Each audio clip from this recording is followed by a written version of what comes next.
আমরা এই যে নিয়ে আছি, এই যে মুলেশ নিয়ে আছি, আমরা ভিতরে যাওয়ার মতো কোনো পরিস্থিতি নাই। এই যে আমার ভাই হাত ভাঙ্গা পড়েছে, পা ভাঙ্গা পড়েছে, কিভাবে নিয়ে যাবো আমরা কোনো কিছু বুঝতে পারছি না। যাইতে পারবে যে গাড়িগুলো অনেক ভিড় আছে।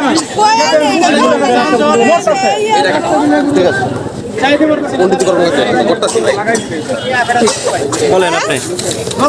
ভাই আমার ভাই হাত ভাঙ্গা অ্যাক্সিডেন্টে পা ভাঙ্গা পড়ে গেছে। আমরা ভিতরে যাবো, ভিতরে যাওয়ার মতো কোনো পরিস্থিতি নাই। মানে ভিতরে যাওয়ার কোনো রাস্তা পাইতেছেন না। এই অ্যাম্বুলেন্স অবরোধের কারণে আপনারা রুগী নিয়ে যাইতে পারতেছেন না। অ্যাক্সিডেন্ট করে আসছেন, হাত ভেঙে গেছে, তো এখানে কিন্তু কোনোভাবেই তারা মেডিকেলের ভিতরে ঢুকতে পারতেছে না। আপনারা দেখতে পাচ্ছেন প্রশাসন কিন্তু এখনো এখানে সক্রিয় কোনো ভূমিকা পালন করতেছে বলে সাধারণ মানুষের চোখে আসতেছে না। যদি বলে হ্যাঁ গাড়ি রাখবেন, এই নিয়ে আপনারা সেবা দিবেন, এটা সম্ভব না। আমাদেরকে জায়গা দিতে হবে হাসপাতালের সামনে। আর তারা অনিয়ম করে হাসপাতালের ভিতরে যত ওয়ার্ড বয় আছে, যত স্টাফ আছে, আনসার আছে, সবাই ভাড়া একটা ভাড়া ড্রাইভারের ডাক্তার দিব, 500 টাকা দিব, এই সিস্টেম করতেছে। তার দালালির প্রক্রিয়া সাথে সম্পূর্ণ আমরা কোনো দালালি চলবে না।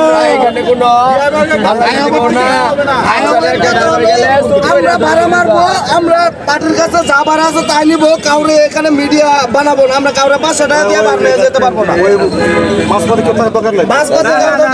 তারা আমাদেরকে বাইপাস পাঠানোর চেষ্টা করতেছে। এই জন্যই মাঝপথ যাতে কেউ থাকে, তার মাধ্যমে আমরা ভাড়া নিয়ে যাই, তার মাধ্যমে আমরা টাকা দিয়ে যাই। আচ্ছা, তাহলে যে আপনাদের প্রথম চয়েস হলো, প্রস্তাবনা হলো যে হাসপাতালের ভিতরে না হলে যে ভিতরে যে আন্ডারগ্রাউন্ড আছে, যে আন্ডারগ্রাউন্ড আছে সেটা অনেক জায়গা, অনেক জায়গা আমাদের 100 গাড়ি রাখার মতো জায়গা আছে। সেখানে 100 গাড়ি রাখার মতো জায়গা আছে।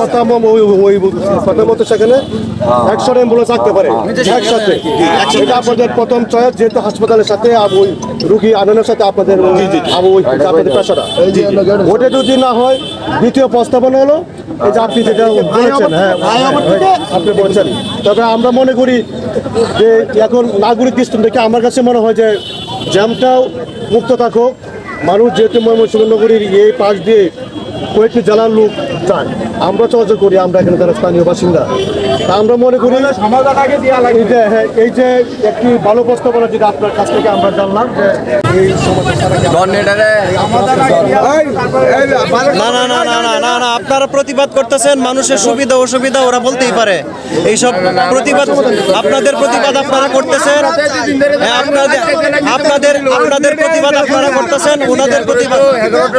এখন শুনেন, এখন বিষয়টা শুনেন, আপনারা শুনেন, আচ্ছা আমার কথাটা শুনেন। আপনারা এখানে একটা দাবি নিয়ে দাঁড়াইছেন, এটা আপনাদের চাওয়ার মতো একটা দাবি, ঠিক আছে না? হ্যাঁ, আপনাদের দাবি বৈধ এবং আপনাদের যে দীর্ঘদিনের যে আপনাদের ইচ্ছা আকাঙ্ক্ষা, আপনাদের দাবি বৈধ। কিন্তু বিষয়টা হইতেছে যে আপনারা যে এই মুহূর্তে আপনারা যে আন্দোলন শুরু করছেন, এই আন্দোলনের কারণে ওই পাশে যদি রাস্তার ওই পাশে যদি একটা রুগী অবস্থা মর্মান্তিক থাকে, এই দায়ভার কে নিব? মানে আমি আপনাকে বলতেছি, আপনারা সবাই সুস্থ মানুষ এবং আপনাদের দাবি ন্যায্য। কিন্তু এই মুহূর্তে যে আপনারা হাসপাতাল মেডিকেল কলেজের সামনে যে আপনারা যে অবরোধ তৈরি করছেন বা আপনাদের যে প্রতিবাদী যে শুরু করছেন, তো এই কারণে যদি রাস্তার ওই পাশে যদি চরপাড়া মোড় থেকে কোনো রুগী, যাত্রীবাহী কোনো রুগী নিয়ে যদি আপনাদের অ্যাম্বুলেন্স কর্তৃপক্ষ যদি আসে, তাইলে ওনাদের যে মানে ওনাদের যে দায়ভার একটা কিছু হইতে পারে, তাও সমস্যা হইতে পারে। এখন এই জন্য আপনারা সাধারণ মানুষের জন্য আপনারা কি ধরনের সুবিধা রাখছেন এখানে?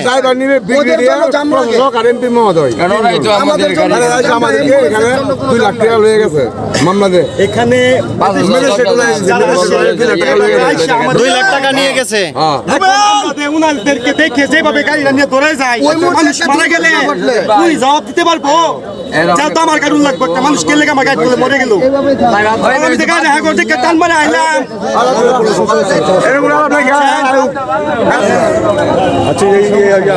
আপনারা দেখতে পাচ্ছেন যে ময়মনসিংহ মেডিকেল কলেজের সামনে অ্যাম্বুলেন্স চালক বা ড্রাইভার যারা আছে, তাদের যে দাবির কথাগুলো আপনারা শুনতে পারছেন, এইখানে তাদের কাছ থেকে 2 লক্ষ টাকা নেওয়া হয়েছে। 2 লক্ষ টাকা নেওয়ার পরে তাদেরকে যেই সুবিধা ফেসিলিটি দেওয়ার কথা ছিল সেই সুবিধা বা ফেসিলিটি কিন্তু তারা পায় নাই। তো আমি 2-1 ড্রাইভারকে আমি প্রশ্ন করেছিলাম যে রাস্তার ওই পাশে যদি এই মুহূর্তে যদি কোনো মর্মাহত কোনো রুগী থাকে তাহলে তাদের জন্য কি সুবিধা রাখা হয়েছে, বা এই মুহূর্তে রুগী আসা বা যাওয়ার জন্য কি ধরনের সুবিধা রাখা হয়েছে। তারা জানিয়েছে যে তাদের জন্য কোনো সুবিধা রাখা হয় না, এই জন্য দায়ভার নিবে ব্রিগেডিয়ার এবং হচ্ছে প্রশাসন, তারা এই ধরনের কথা জানিয়েছে। তো আমরা আসলে সাধারণ মানুষের কাছ থেকে আমরা কিছু কথা শুনতে চাই যে তাদের মন্তব্য এই বিষয়ে কি বা তারা কি বলতে চায়। আচ্ছা, এই মুহূর্তে যে এইখানে আপনি যে দেখতে পাচ্ছেন চরপাড়া মেডিকেল কলেজের সামনে, হাসপাতালের সামনে এক যানজট সৃষ্টি হয়েছে, বা অ্যাম্বুলেন্স ড্রাইভাররা যারা এখানে অবরোধ তৈরি করেছে, সেই বিষয়ে আপনার মতামত জানতে চাই। ড্রাইভারগত দাবিগুলো যথাযথ আইসা মামলা দেয়, তাদেরকে নির্দিষ্ট একটা জায়গা বা প্ল্যাটফর্ম করে দেওয়া উচিত, যাতে রাস্তা যাতে না রাখতে পারে গাড়িগুলো, ওই জায়গায় তারা ওখান থেকেই তারা যাবে। এটা যদি মাননীয় এমপি বা আমাদের জেলা প্রশাসকের কাছে সবিনয় অনুরোধ থাকবে, এই অ্যাম্বুলেন্সদের নির্দিষ্ট একটা জায়গা করে দিতে হবে, স্ট্যান্ড করে দেয়, ওখানে তারা থাকবে, তাহলে আজকে এই মামলা হামলা গাড়ি বন্ধ এগুলি থাকবে না। এইভাবে আসলে মানুষের দুর্ভোগ সৃষ্টি করে ময়মনসিংহ মেডিকেল বা হাসপাতালের সামনে, জরুরি একটি অবস্থানের সামনে এইভাবে আন্দোলন তৈরি করা কতটুকু যুক্তিযুক্ত বা বৈধ, সেটা আপনারা আপনাদের মন্তব্য বা মতামতের ভিত্তিতে জানিয়ে যাবেন। এবং আমরা বাংলাদেশ সরকারের কাছে একটি বিনীত আবেদন রাখতে পারি যে এইভাবে আন্দোলন না করে তাদের আন্দোলনকে একটু অন্যভাবে জানার জন্য বিশেষভাবে অনুরোধ জানানো হলো।